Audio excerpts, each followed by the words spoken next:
हम लोग आते हैं who among the following anticipated Newton by declaring that all things gravitate to the earth. मतलब सबसे पहले न्यूटन से पहले कौन बताया था? तो ये हमारे ब्रह्मगुप्त जी ने बताया था। Brahmagupta was a renowned Indian mathematician and astronomer from Bhinmal, Rajasthan के थे ये। इन्होंने कौन सी बुक लिखी थी? ब्रह्म सूक्त सिद्धांत 1628 एडी में। He stated that all things are attracted toward the earth due to a force.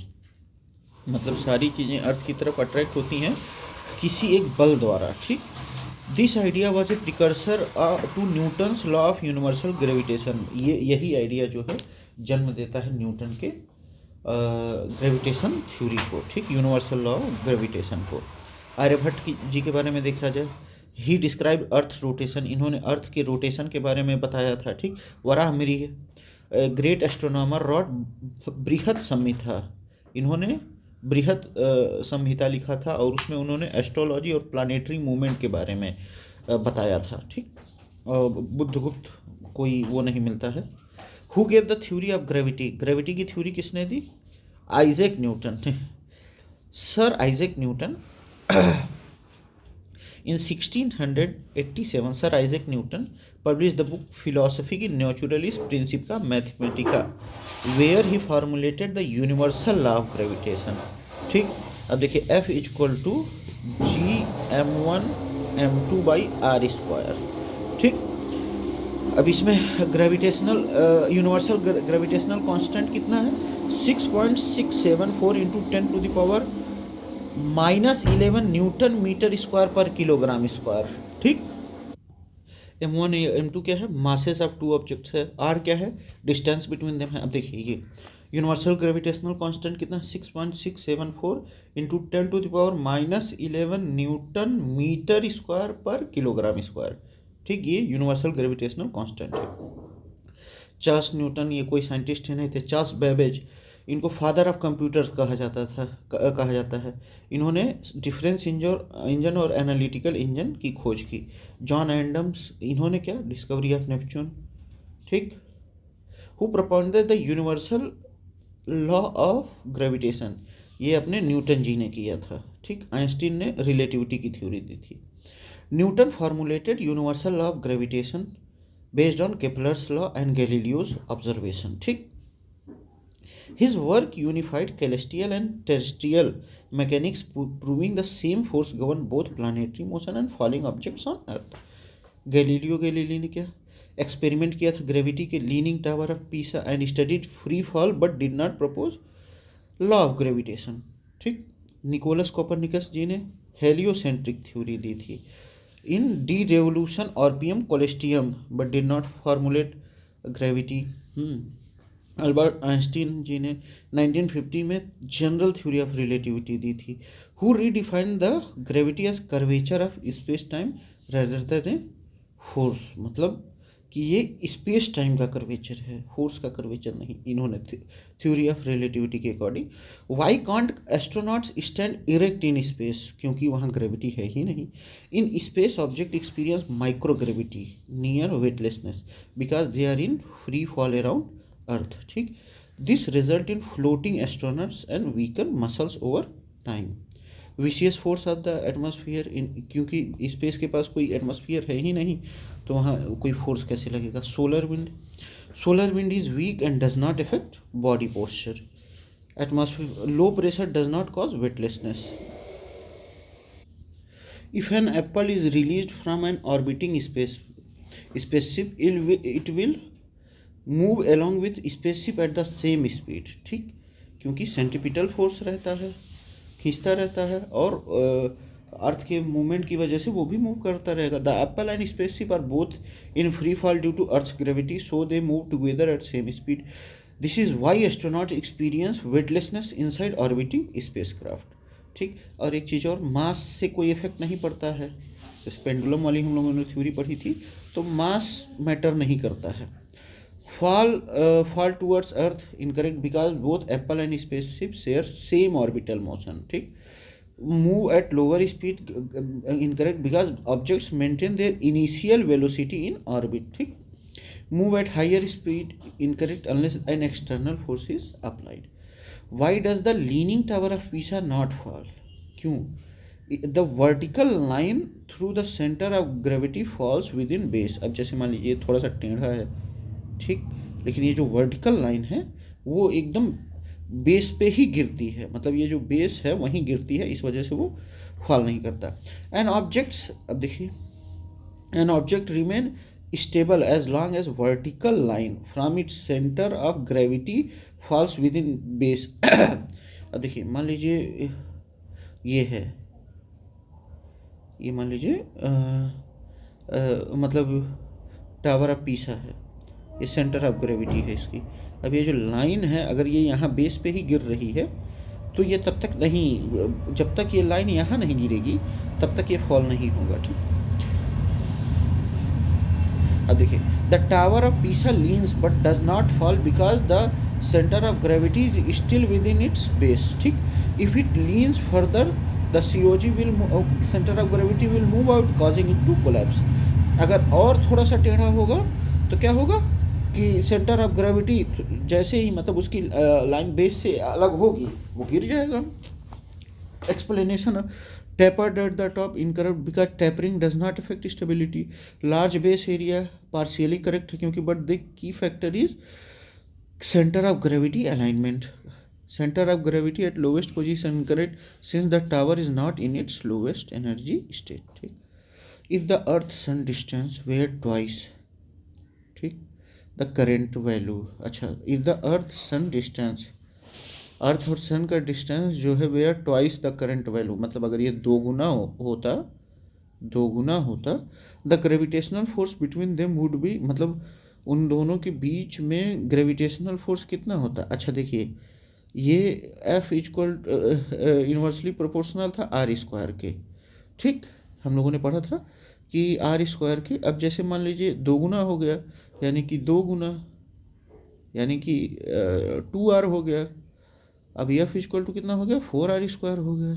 तो F कितना हो जाएगा, सॉरी, अब ये कितना हो जाएगा, 1/4 हो जाएगा, ठीक.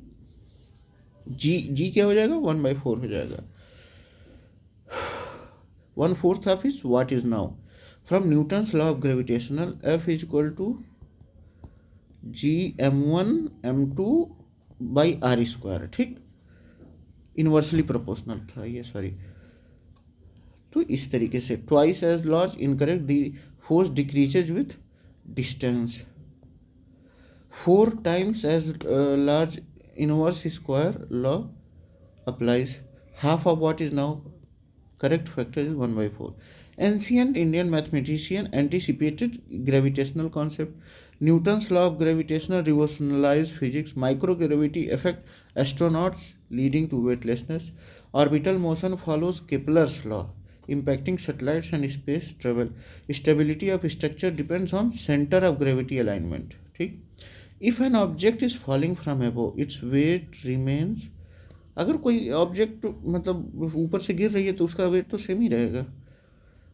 W इक्वल टू mg, मतलब mass into gravity, where mass of the object, g acceleration due to gravity. ये 9.8 मीटर पर सेकेंड स्क्वायर है और इसके वेलोसिटी 11.2 किलोमीटर पर सेकेंड है. Since neither m nor g change during free fall, the weight remains the same, ठीक. अच्छा देखिए, 0 because incorrect because weight is never 0 unless gravity is absent, like in deep space.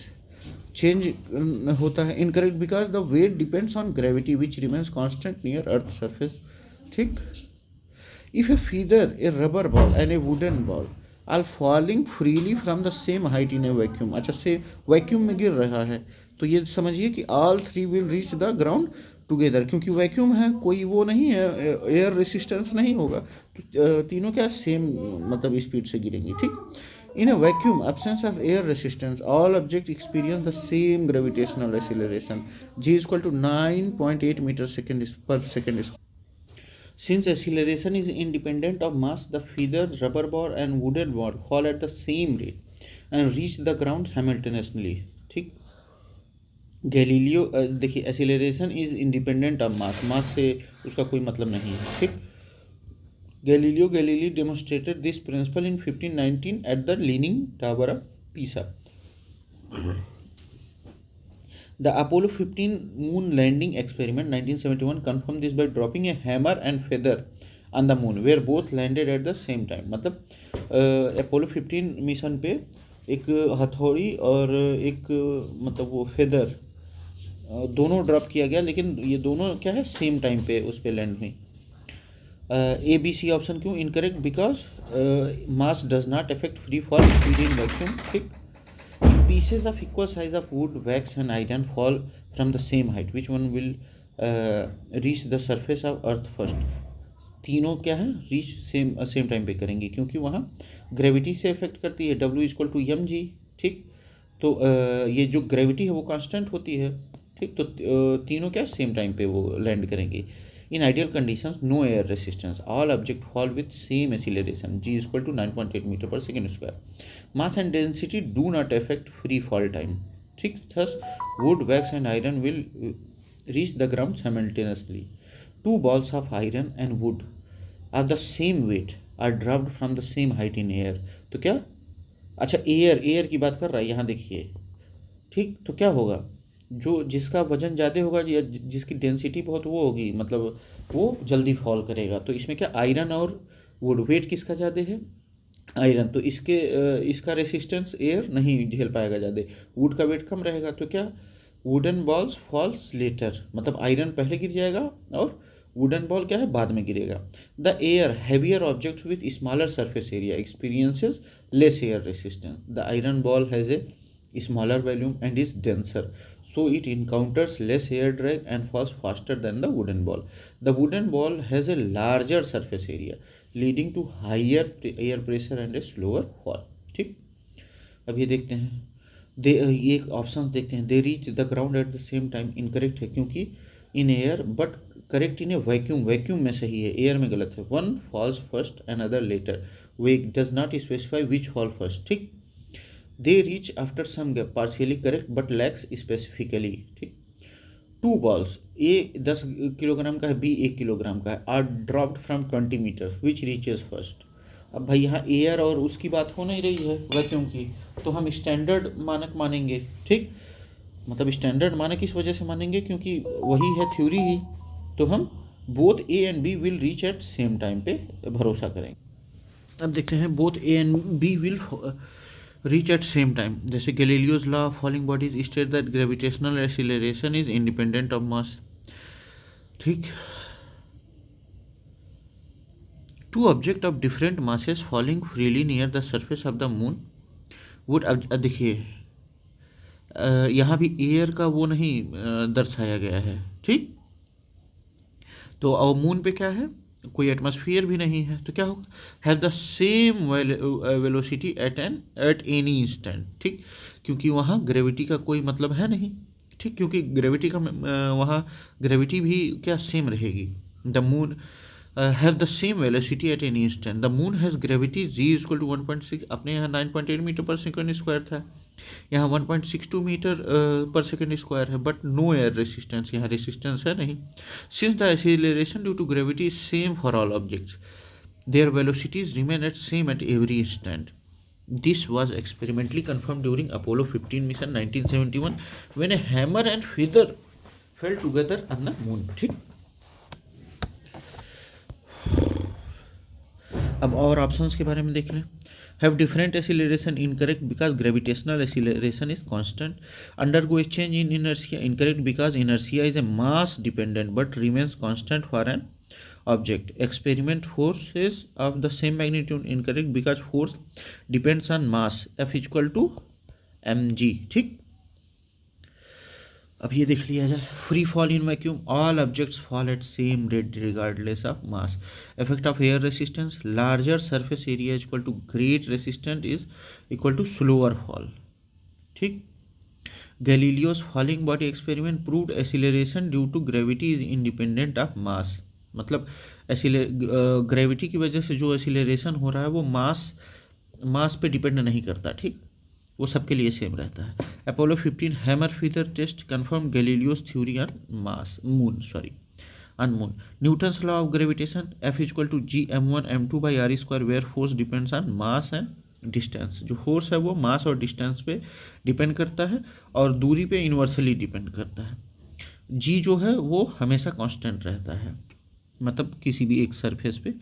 Acceleration due to gravity constant for all objects at a given location. जैसे g equal to 9.8 metre second square on earth है, moon पे 1.62 metre पर second square on moon. ठीक.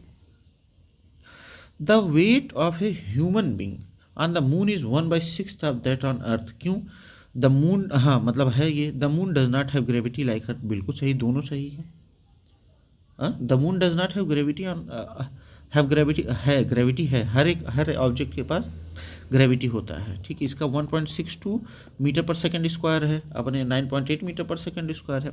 The moon does have gravity but it is only 1/6 of the earth's gravity.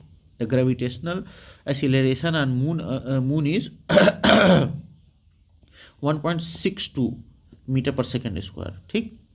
However, R is false because moon does have gravity, just much weaker than Earth's. ठीक. The weight of any body is same at every place on Earth's surface.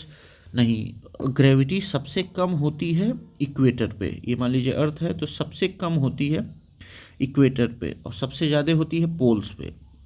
तो body का, और ये depend gravity W is equal to mg. ठीक.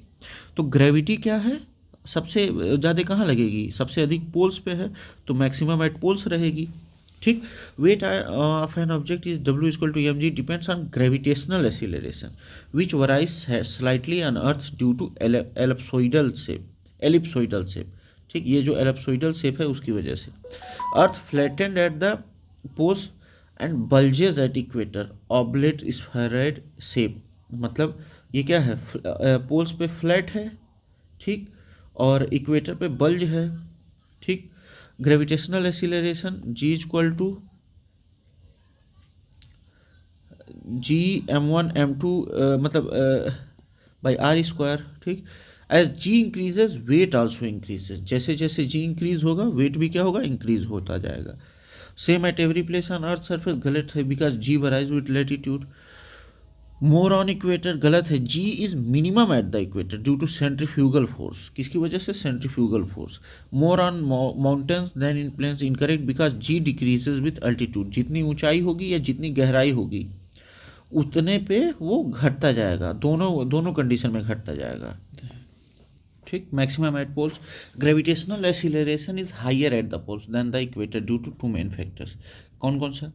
अर्थ shape, oblate shape, मतलब इस shape में है. पोलर रेडियस और इक्वेटेरियल रेडियस. ये जो पोलर रेडियस है वो कम है और इक्वेटेरियल रेडियस क्या है, ज़्यादा है. So G is higher at poles. Centrifugal force. Earth's rotation causes an outward force. Centrifugal force मतलब ये आउटवर्ड फोर्स वो करता है एट द इक्वेटर. ठीक. Which slightly reduces effective gravity. ठीक. At the poles no centrifugal force act, so G remains maximum. और ये जो अपना पोल्स है उस पर सेंट्रीफ्यूगल फोर्स उतना काम नहीं करता तो ये कांस्टेंट रहता है. अच्छा, मतलब रिड्यूस हो जाती है gravity. At the G remains maximum. ठीक. G at poles gravity 9.83 metres per second square और इक्वेटर पे 9.78 मीटर पर second square. Same at options के बारे में देखते हैं. Same at every place on earth surface, incorrect as G varies with latitude and altitude. Maximum at the equator, incorrect because G is minimum at the equator due to centrifugal force. More on mountain then in plains, incorrect because G decreases at higher altitudes. ठीक. If the spinning speed of the earth increases, ठीक, then the weight of the body at equator will. अरे भाई, जब जितना centrifugal force के बारे में हम लोग पढ़े ही थे, जितना तेज नाचेगा उतना ही पोल्स पे तो G सेम मतलब मैक्सिमम रहेगा, लेकिन यहाँ अपने इक्वेटर पे क्या मिनिमम रहेगा. ठीक. तो डिक्रीज करेगा. Weight is equal to mg but effective gravity at the equator is reduced by centrifugal force due to earth's rotation. अब देखते हैं centrifugal force is given by this further reduces the effective weight at the equator. जितना तेज वो centrifugal force होगा उतना ही मतलब gravity कम होगी, लेकिन अगर वो अर्थ का जो रोटेशन है वो कम होगा तो ग्रेविटी बढ़ेगी। If earth spins fast enough once every, मतलब एक बार 84 मिनट्स में ही अगर पूरी धरती घूम जाए तो वो क्या, जी एट द इक्वेटर को ड्रॉप एट जीरो, मतलब जो जीरो जी होगा मतलब इक्वेटर पे वो कितना हो जाएगा, जीरो हो जाएगा। Increase incorrect as centrifugal force opposes gravity, ठीक। Remain same incorrect as an increase in rotation reduces weight, क्योंकि जी भी क्या है, घटता है। B double incorrect as weight can not increase at higher rotation, centrifugal force भी अधिक हो जाएगा। The variation of displacement d with time of a freely falling particle from rest follows parabolic curve.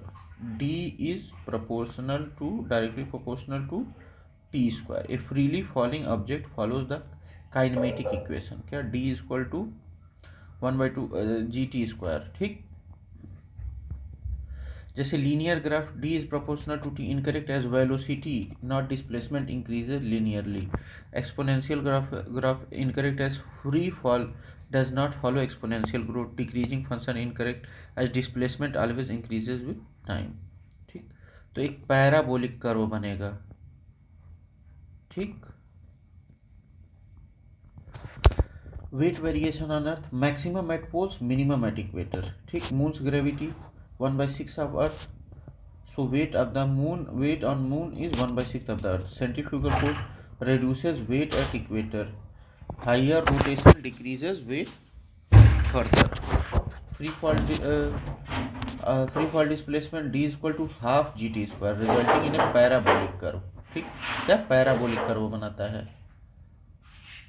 Centrifugal force क्या करता है, reduces weight at equator, higher rotation decreases weight further, ठीक।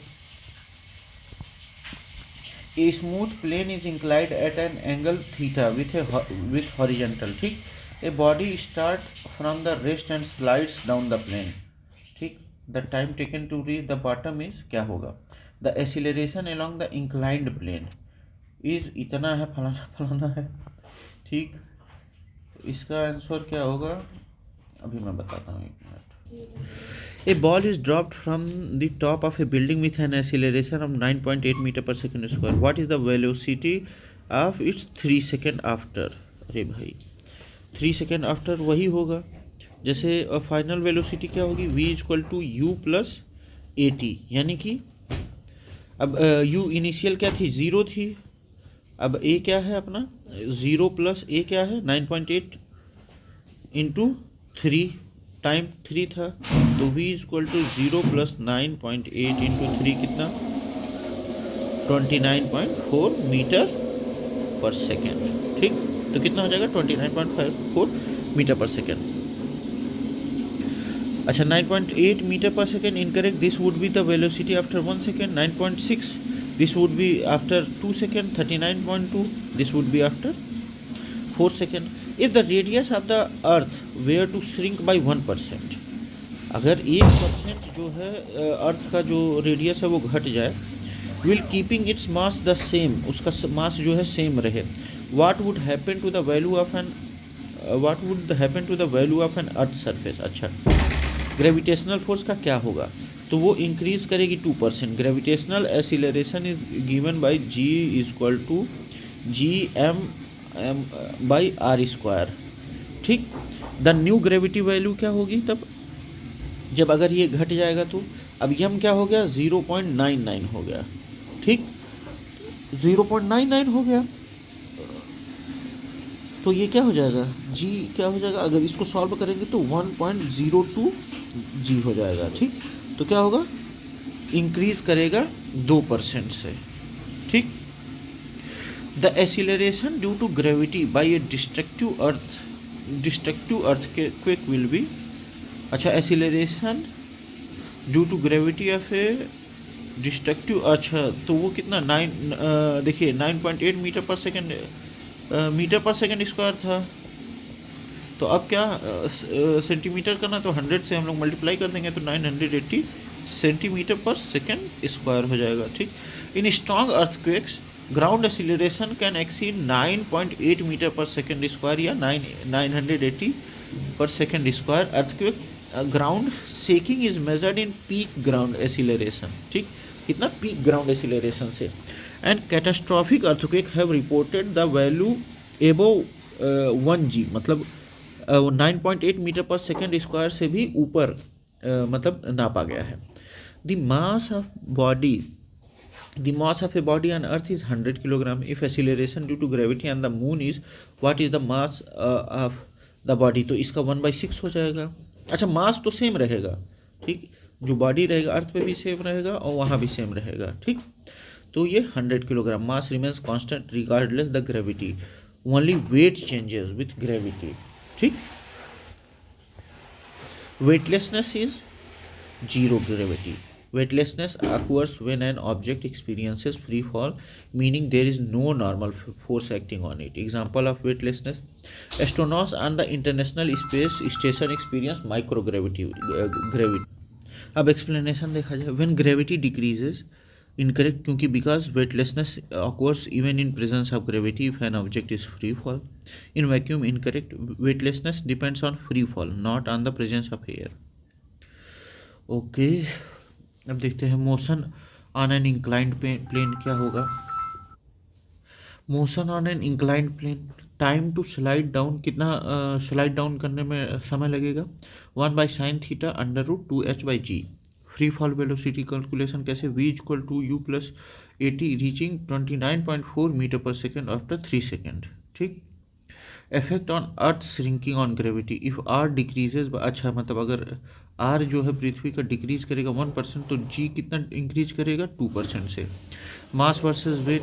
मास remains constant, weight depends on gravity, ठीक. Mass जो है, मास और wait को देखा जाए तो मास हमेशा कांस्टेंट रहता है और वेट ग्रेविटी के अकॉर्डिंग डिपेंड करता है. Weightlessness occurs when no normal force act on an object, ठीक. जैसे इंटरनेशनल स्पेस सेंटर्स पे एस्ट्रोनॉट्स को. The earth travels in its orbit at a speed of approximately 4400 kilometre per hour. Why do we not feel this high speed. क्यों हम लोग इस speed को feel नहीं करते हैं. क्योंकि our relative speed with respect to the earth along the earth orbit is zero. क्योंकि हम लोगों की जो रिलेटिव स्पीड है अर्थ के ऑर्बिट के अकॉर्डिंग वो लगभग जीरो है, ठीक. कैसे देखते हैं. Earth move at approximately 1,08,000 kilometre per hour, यानी कि 30 किलोमीटर पर second around the sun. But we do not feel this motion because we move at the same velocity as the earth. जैसे अर्थ मूव कर रही है वैसे ही हम लोग भी मूव कर रहे हैं. Our relative velocity with respect to the earth is zero. अब जो हम लोग अगर अर्थ से ज़्यादा या अर्थ से कम मूव करते हैं तो हम लोगों को पता चलता है, क्योंकि हम लोग की रिलेटिव स्पीड अर्थ से ही रिलेटेड है तो हम लोग को पता नहीं चलता है.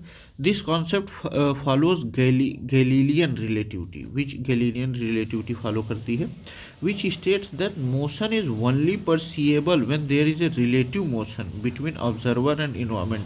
मतलब हम लोग मोशन को तभी फील कर पाएंगे जब हमारे या और मतलब जो हमारे एक्सपीरियंस करने वाले में कोई और मोशन होगा. जैसे when travelling in A car eight a constant speed, passenger inside do not feel the motion unless they look outside. मतलब जैसे जो कार में हम लोग बैठे हैं हम लोग को तब तक मोशन फील नहीं होता है जब तक हम बाहर नहीं देखते हैं, ठीक. अदर ऑप्शन देखते हैं. Because we are too small compare to earth, incorrect. Because size does not determine our ability to feel motion. The solar system as a whole is also moving, incorrect, as it does not explain why do not feel earth's movement. ठीक. The gravity of the earth constantly pull us towards the centre, incorrect, at gravity does not negate motion perception. ठीक. if the gravitational force of the earth suddenly disappears, which of the following will be correct sequence? अगर मतलब suddenly disappear हो जाता है तो फिर क्या होगा? The weight of an object will become zero. जो weight होगा object का वो zero हो जाएगा, but the mass will remain the same. ये बिल्कुल सही है. अब देखते हैं, the weight and object will become zero but the mass will remain same. जैसे mass is a fundamental property of matter but and does not depend on gravity. अब जैसे W equal to mg, so G equal to zero, W equal to zero, thus the object would become weightless but its mass would remain unchanged. The mass of the object will become zero but the weight will remain the same. Incorrect, क्योंकि because mass never becomes zero. Both the mass and weight will become zero. Incorrect, because only weight becomes zero. The mass of the object will increase. Incorrect, as gravity has no effect on mass. An artificial satellite orbiting around the earth does not fall down. This is because the attraction of earth कैसे provide the necessary acceleration for its motion in a curved path. ये जो curd path है उसका necessary एसिलेरेशन मिलता है अपने gravitational force से. ठीक. Satellite stay in the orbit because of centripetal force provided by earth's gravity. ठीक. Gravity act as a centripetal force continuously pulling the satellite towards earth. ये सैटेलाइट को अर्थ की तरफ पुल करता रहता है. However the satellite tangential velocity ensure that instead of falling it keeps moving in a circular path around the sun. उसका जो tangential velocity रहता है वो भी क्या करता है, फॉलिंग से बचाता है. अब explanation of other option, does not exist at such a distance गलत है, क्योंकि as gravity extends infinitely though it weakens with distance. ठीक. Is neutralised by moon's attraction गलत है, as the moon's gravity does not cancel earth's gravity. Provides the necessary speed for steady motion गलत है, as speed alone does not maintain orbit. Acceleration is needed. A satellite is kept moving in its orbit around the earth due to centripetal force. Centrifugal force से देखिए, a satellite in orbit experiences gravitational force from earth which act as a centripetal force keeping it in a circular motion. Centripetal force is required for any circular motion and is always directed toward the center of rotation.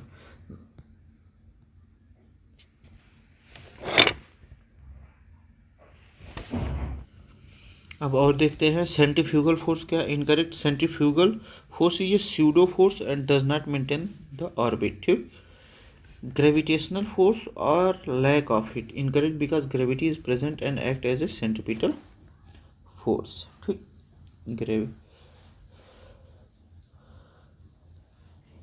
Because gravity is present act as a centripetal force. अब देखिए, some other forces incorrect, as gravity alone provide the necessary force. A geosynchronous satellite continuously active in its orbit is due to centripetal force which is obtained by gravitational force on the satellite by earth. Geosynchronous satellites remain in orbit due to Earth's gravity, which provides the necessary centripetal force. They move at the same angular velocity as Earth's rotation. ठीक. Staying fixed relative to a point on Earth. अब rocket engine की बात करते हैं. Incorrect, as rocket provide an initial boost but do not maintain orbit. ठीक. Sun's gravity incorrect, as the satellite orbits Earth, not the sun. Earth's gravity by the satellite incorrect, as satellite do not exert significant force on Earth. ठीक. The known force of nature are divided into four types. Which of the following statement is not correct? ठीक. Gravity is the strongest of the force गलत है. Electromagnetism acts only on particle with electric charge बिल्कुल सही है. Weak nuclear energy force causes radioactivity बिल्कुल सही है. Strong nuclear force holds protons and neutrons inside the nucleus of an atom बिल्कुल सही है. ये gravity is the strongest of the force गलत है. Gravity is the weakest force, even weaker then the weak nuclear force. The four fundamental force क्या है strength के मामले में? स्ट्रॉन्ग न्यूक्लियर फोर्स स्ट्रॉन्गेस्ट है, फिर इलेक्ट्रोमैग्नेटिक फोर्स है, फिर वीक न्यूक्लियर फोर्स है, फिर ग्रेविटेशनल फोर्स है weakest. Electromagnetism act on charged particles सही है. Weak nuclear force causes reactivity correct है, क्योंकि responsible for beta decay. Strong nuclear force holds protons and neutron inside nucleus correct है. When will a person sitting in a lift feel that his weight has increased? जब ऊपर जाता है upward expeditionally. When the lift accelerates upward, the normal force, reaction force by the floor increases, making a person feel heavier. This follows Newton's second law, n is equal to mg plus ma. ठीक, mg plus ma. Explanation of other options: downward acceleration feels lighter. ठीक, और सी और D में going upward with constant velocity कोई वो नहीं होगा, going downward with constant velocity कोई दिक्कत नहीं होगी, सेम वो होगा. रिलेटिव मोशन क्या है? We do not feel earth's motion because our relative speed is zero regarding to other things. weight versus mass remains constant, weight depends on gravity. Satellite motion maintained by earth's gravity, centripetal force, four fundamental force. Gravity is weakest, strong nuclear force is strongest. ठीक. The time period of a pendulum depends on mass, गलत है. ठीक. Depends on its length, सही है. Depends on time, गलत है. Depends on temperature, गलत है. The time period of a simple pendulum is given by length of the pendulum. The equation clearly shows that the time period depends only on length of the pendulum. जितना लंबा length रहेगा उतना ही time बढ़ता जाएगा. Depends on मास गलत है क्योंकि as mass does not appear the formula for a simple pendulum. Depends on time incorrect as time period depends only on length and gravity not time itself. Depends on temperature incorrect है, though temperature can indirectly effect the length. मतलब अगर बड़ा हो गया तो या छोटा हो गया टेम्परेचर की वजह से तो वो उस पर डिपेंड करता है. The primary dependence is on length itself. Why do pendulum clocks usually lose time in summer? क्योंकि उसका क्या होता है, लेंथ जो है बड़ा हो जाता है. The length of pendulum increases increasing the time period of unit oscillation. ठीक. The in summer high temperature cause metal rods in pendulums to expand increasing their length. ठीक. Since the time a longer time period means the pendulum swing slower causing clock time to lag. ठीक. Due to longest days in summer गलत है, as day length does not affect pendulum motion. Due to friction causing by coils incorrect है, friction is not a major factor in pendulum clocks. The weight of the pendulum changes in summer गलत है. A girl is swinging on a swing in a sitting position.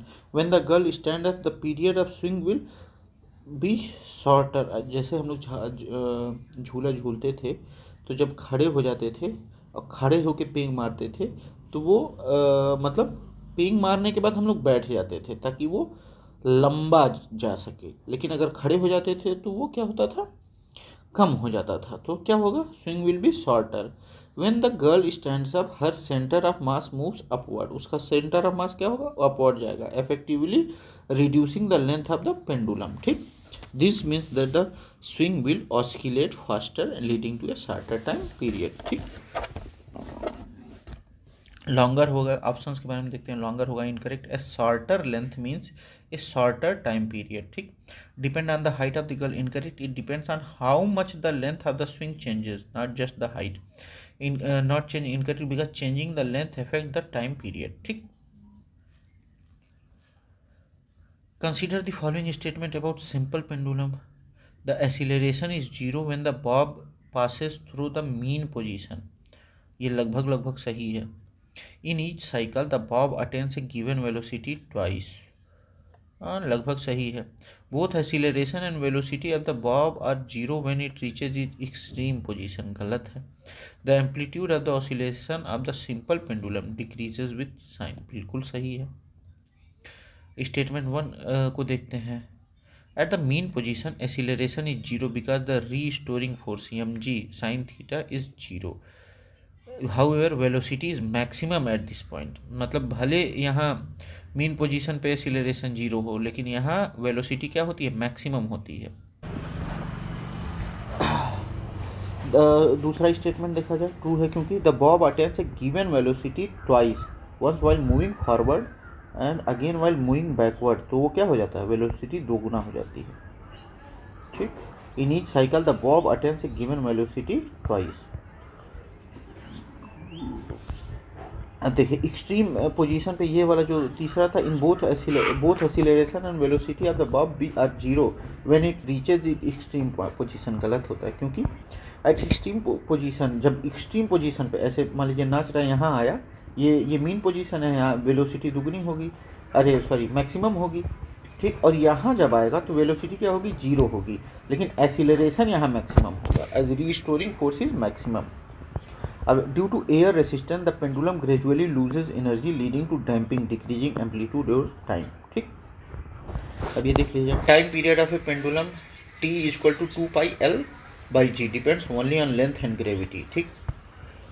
Effect of temperature on pendulum, heat expands the pendulum increasing L and T length of time causing clocks to lose time in summer.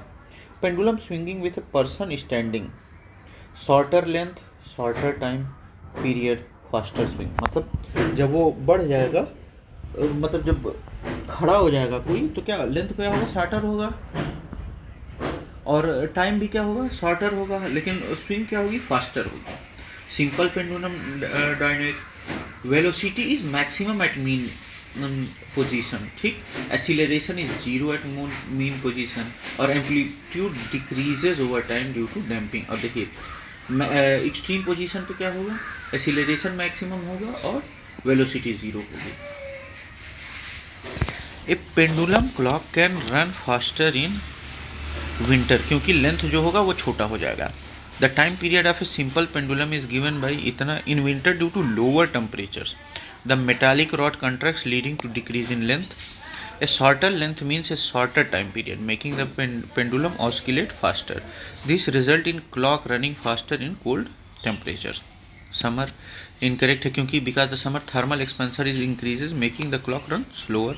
Springs में क्या होगा, temperature changes are not extreme enough. Rainy में humidity does not significantly affect metal contraction या expansion. Earth escape velocity क्या है, escape 11.2 kilometre पर second है, ये ध्यान रहे, मीटर पर सेकेंड नहीं है, किलोमीटर पर second. Escape velocity is minimum speed required for an object to escape earth's gravitational pull without additional propulsion, ठीक।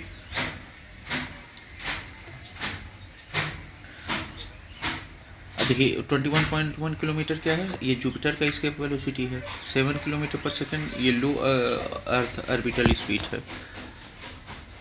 What will happen if an object is thrown into speed with a speed of 8 kilometre पर second, it will return to earth, क्योंकि 11.2 kilometre पर second है escape velocity, ये escape नहीं कर पाएगा। Since the escape velocity of the Earth is 11.2 km per second, any object thrown at lower velocity 8 km per second cannot escape Earth's gravity. It will rise to a certain height but will eventually fall back to Earth. Object in orbit travel to approximately 7.8 km per second, ठीक। But without reaching escape velocity, they cannot leave Earth's gravitational field permanently, ठीक। The object will go into space, incorrect, 8 kilometre less than required escape velocity. It will rotate into orbit of Earth, गलत है, क्योंकि पहले escape तो करे यहाँ से। Orbital velocity क्या है अपनी, 7.8 किलोमीटर पर second, but the object would need a proper trajectory to stay in orbit. It will burst out, incorrect, there is no physical reason for the object to burst, ठीक। There is no atmosphere on moon because it is near to earth, गलत है। It receives light from the sun, गलत है। It revolves around the earth, गलत है। The escape velocity of gas molecules on its less than the root mean square velocity here, बिल्कुल सही है। देखते हैं, the escape velocity of gas molecules on it is less than the root mean square velocity here, ठीक। escape velocity of the moon is 2.38 km per second, which is much lower than the earth's 11.2 km per second. Thermal motion of gas molecules follows Maxwell-Boltzmann distribution, ठीक। Escape velocity of the moon is 2.38 kilometers, which is much lower than Earth's 11.2 km per second. Thermal motion of gas molecules follows Maxwell-Boltzmann distribution, where the root mean square velocity of gas molecule exceeds the moon's escape velocity. Due to this, lighter gases like oxygen, nitrogen and hydrogen escape into space, preventing the moon from retaining an atmosphere, ठीक। यही सही है। It is near to earth गलत है क्योंकि proximity of earth does not affect the moon's atmosphere, ठीक। It receives light from the sun, गलत है। Sunlight does not determine atmosphere retention. It revolves around the earth, incorrect है क्योंकि orbiting earth does not affect atmospheric loss. Given below are two statements. कौन सा? Lighting a candle in space does not produce a flame. Given below are two statements. कौन सा? Lighting a candle in space does not produce a flame, बिल्कुल सही है। A flame exist due to pull of gravity, ये भी सही है। In microgravity space flames behave differently due to lack of convection currents, ठीक। On Earth, hot gases rises, pulling in fresh oxygen, maintaining combustion. In space, without gravity, hot air does not rise, and oxygen does not flow naturally in flame. This result in a weak or no flames in zero gravity. NASA experiments confirm that gravity is necessary for sustaining a normal flame. ठीक. In the state of weightlessness, the size of candle's flame will be spherical shape रहेगा, ठीक। In microgravity, flames take a spherical shape because no convection currents pull the flame upward. कोई convection current उनको ऊपर नहीं खींचता है.